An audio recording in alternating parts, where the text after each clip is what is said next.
ምእመንነትና ደጋፊነት ልዩነት አላቸው። ደጋፊ አጨብጫቢ ነው።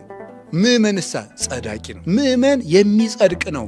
የሚያጸድቀውን እየፈለገ የሚሰራ ነው። ምእመን ደጋፊ አይደለም። ተከታይነትና ምእመንነት የተለያዩ ነገሮች ናቸው። ሰባኪው የራሱ ተከታይ ያለው፣ መነኩሴ የራሱ ተከታይ ያለው፣ ጳጳሱም የራሱ ተከታይ ያለው አድርጎ የሚያደራጀው። እንደዚያ ሲሆን ታዲያ ምንድን ነው? ብቻን መቆም። ከማን ጋር? ከእውነት ጋር ነው። ዮሐንስ ወንጌላዊ ጌታ ሁሉ ይሰቀል የሚል ቄሱ ሁሉ ተሰብስቦ የኢየሩሳሌም ቄስ ሁሉ ጌታን ሲቸነክር ከእውነት ጋር የቆመ አንድ ሰው ነበር የምታዩት። እሱ ማን ነው? ዮሐንስ። ከእውነት ጋር አንድ ሰው ቁሞ ነው። ከውሸት ጋር ህዝቡ ሁሉ ቁሞ ነበር። አንድ ሰው ከእውነት ጋር ቁሞ አይደል? ለዚያ አንድ ሰው ነው ሰማያዊ ሽልማት የተሰጠው። ያቺ ሽልማት ማን ናት?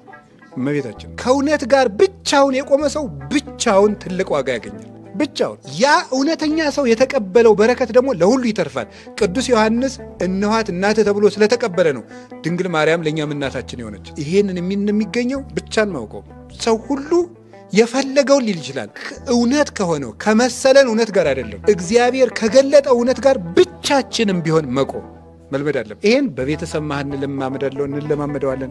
በጓደኛ መሀል እንለማመድ። ጓደኛ እንዲህ ሳረን ጓደኛዬ ነው ምን ላድርግ የሚባል ነገር የለም። ጓደኛ ነገ አይቆምልህም በክርስቶስ ቤት። ምድር አደራዋን በመለሰች ጊዜ ያን ጊዜ እናትም ልጇን አታድንም። ጓደኛ አይደለም ጓደኛ እንዲህ አድርጎኝ ጓደኛዬን እንዳይከፋው ብዬ አይባልም። የዛን ጊዜ ይሄ መልስ አይደለም። ብቻን መቆም ከማን ጋር እና ብቸኝነትን ደግሞ እንደ ደስታ ቆጥሮ ምን ማድረግ ነው? ማመስገን።